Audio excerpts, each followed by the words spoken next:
Welcome to my vlog. For today's video, magluluto po ako ng recycled na sauce at gagawin ko po yung carbonara.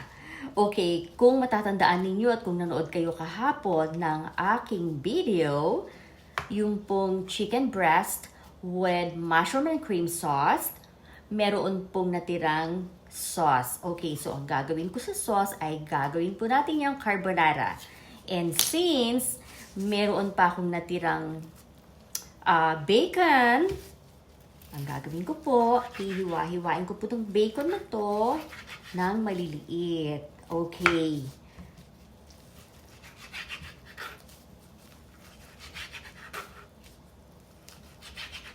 Maliliit lamang po ang paghihiwa ng bacon kapag ka nagluluto po kayo ng carbonara.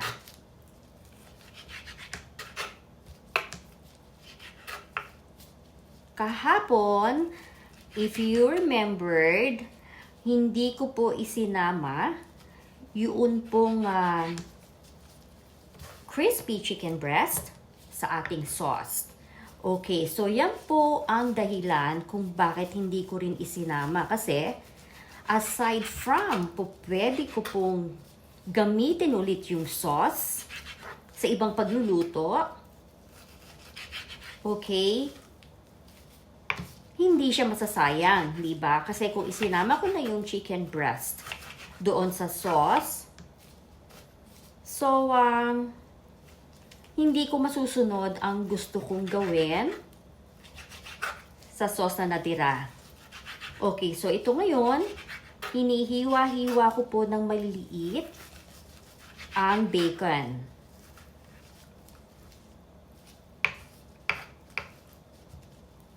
At ito pong bacon na to, ito toast ko po siya.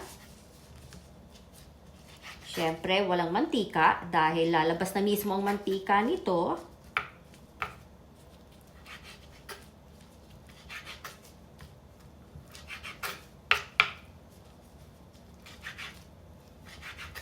Kaya nga sabi ko po sa inyo, sa tuwing magluluto po tayo at mayroon pong matitira sa ating niluto, huwag po natin itong itatapon. And I'm sure ginagawa nyo rin po yan. Kasi syempre, no, sa panahon ngayon, napakamahal na po lahat. At kahit sabihin pa natin, mura ang bilihin, syempre, matuto tayong mag-recycle ng mga pagkain at siguraduhin po natin na hindi ito masasayang. So, ito na po ang bacon at lulutuin ko na po siya. Kaya samahan ninyo ako. Magluto na po tayo ngayon.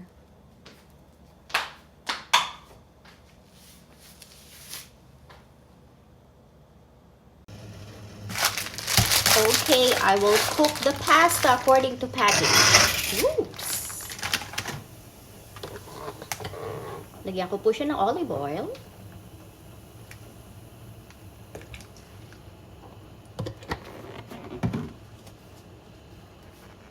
Sea salt.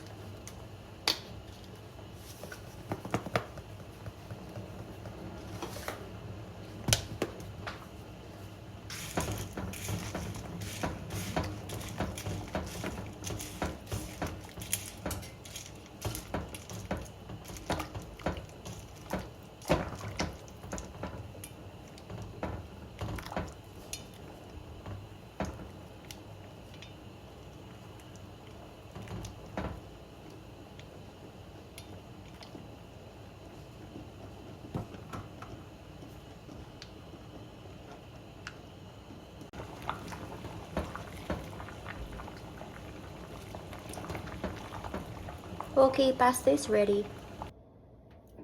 Okay, umpisahan na po natin ang pagluluto ng ating bacon. Painitin lamang po ang kawali.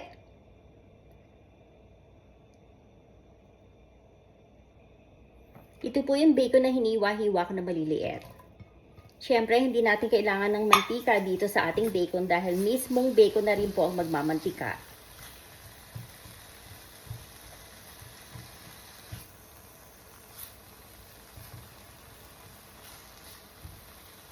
Lulutuin ko po ito hanggang maging crispy ang bacon.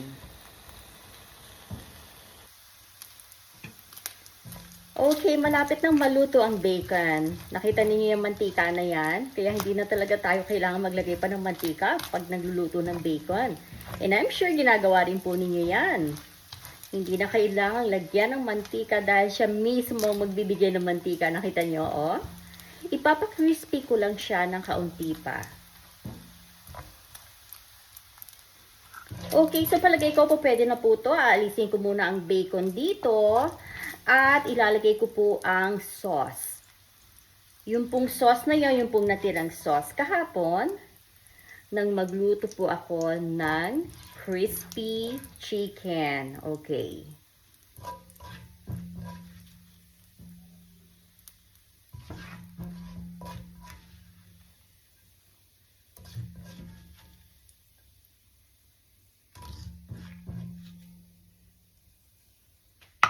At syempre, babawasan ko po yung mantika na yan dahil too much oil.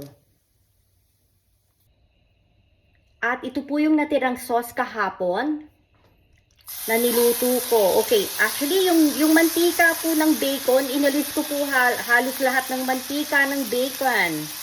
Okay, dahil syempre no, ayoko naman ng too much oil sa aming kakainin. So, ito yung sauce na natira kahapon. Kaya yun ang isa ko pa pong purpose kung bakit ayaw ko pong isama. Kadalasan pagka nagluluto ako ng mga chicken na merong sauce, hinihiwalay ko po talaga siya. Okay, ito po ang gagawin ko. Lalagyan ko po siya ng pasta water. Okay. So, before I proceed, I wanted to give you some knowledge about saving the pasta water. Okay, bakit po napaka-importanting isa-save natin ang pasta water? Kasi alam niyo po ba na ang pasta water ay starch sa pasta na nakakatulong to coat the pasta. Okay, starch po yan. Starch sa pasta water ay nakakatulong to coat the pasta and become smooth and creamy. Hindi lang po yan ha. Kapag gumagawa po kayo ng soup, it actually helps to thicken and flavor the soup. Okay, at kapag gumagawa naman po kayo ng tinapay, alam ko po yung iba sa inyo gumagawa talaga ng tinapay, hindi ba? Pag gumagawa po kayo ng tinapay, instead of water, you can substitute the pasta water for the regular water. Okay, kasi po nakakatulong po yung starch para umalsa ang tinapay. Okay, what else? Siyempre, sa beans. Diba? Siyempre, nagluluto din po kayo ng beans, ano? Ibababad nyo po yung beans sa pasta water. At, alam nyo po bang nakakatulong itong palambutin ng beans? And it cooks better. Okay, and you can also use pasta water as a base for vegetable or meat broth. Kaya, kung wala kayong mga broth, you can use the pasta water as a replacement for vegetable stock. Nakita nyo ha, napakaraming gamit nitong pasta water. Kaya, kung sa susunod po na magluto kayo ng pasta, huwag nyo pong itatapon ang tubig na pinagpakuluan po ng pasta. You can actually keep that in the freezer. Itago nyo sa freezer. At next time na meron kayong mga lulutuin, gamitin nyo po yan. Ang dami po talagang gamit ng pasta water na yan. Okay, so ayan, kumukulo na itong ating sauce. Ilalagay ko na po yung pasta. Okay. So nakita nyo ha, na recycled natin itong sauce. Napakasarap po talaga nitong sauce na to. Na-recycled ang sauce. Okay, ilalagay ko na ang pasta. Isasama ko na sa sauce natin ang pasta. Okay.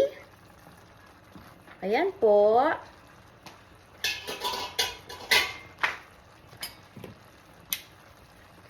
Hihinaan ko lang po ang kanyang apoy. I-mix lang po natin ang ating pasta with our sauce. And at the same time, syempre, ilalagay ko na rin ang ating bacon. Ang ating fried bacon.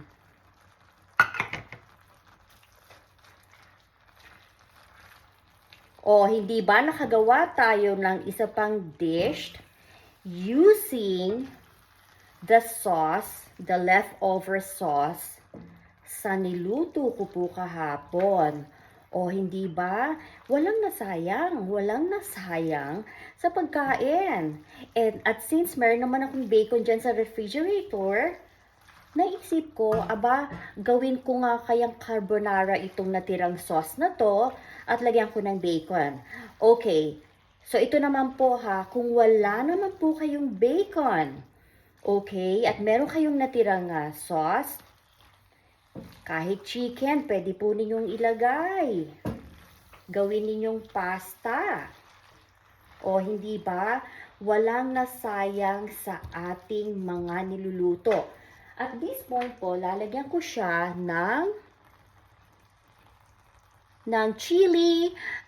This is what we call the pepper, the ground chili something. Ano nga to? Alam niyo po ba? Minsan nakakalimutan ko na, no? Grabe, the crushed chili. Ganun din po ba kayo? Okay, so this is the crushed chili. Gusto ko po, or gusto namin, na syempre, merong konting anghang ang kinakain kasi mas magaganahan ka pag merong konting anghang. Pero kung meron naman kayong mga babies, mga little kids, na kakain nitong pasta, syempre, wag niyong lagyan ng sili, no? Pwede naman, hiwalay ninyo yung sa inyo, pagkakainin na lang ninyo, tsaka na lang po ninyo lagyan ng sili. O, diba? So, ayan po. At, talaga namang mukhang napakasarap talaga. Okay, I'm gonna turn off the heat. Okay, I'm gonna turn off the oven. At, naku, nakapagluto na tayo ng panibagong dish na naman. O, hindi ba?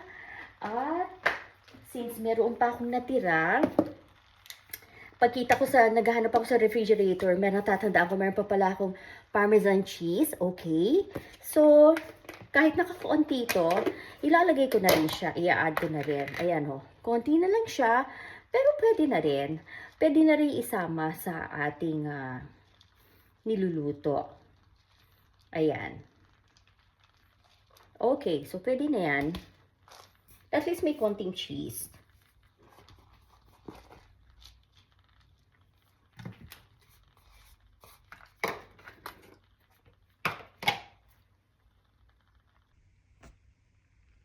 At ito na po ang ating carbonara. O, hindi ba? Napakinabangan po yung leftover sauce kagabi. Naku, mukhang napakasarap po nito. At talagang naaamoy ko ang bango ng kanyang, ng bacon. Alright, bon appetit! Busog-lusog na naman to. Marami pong salamat sa panonood ninyo. So don't forget to click like, comment, and share my video. At mag-subscribe na rin po kayo. Alright, thank you guys for watching. See you guys later. Bye!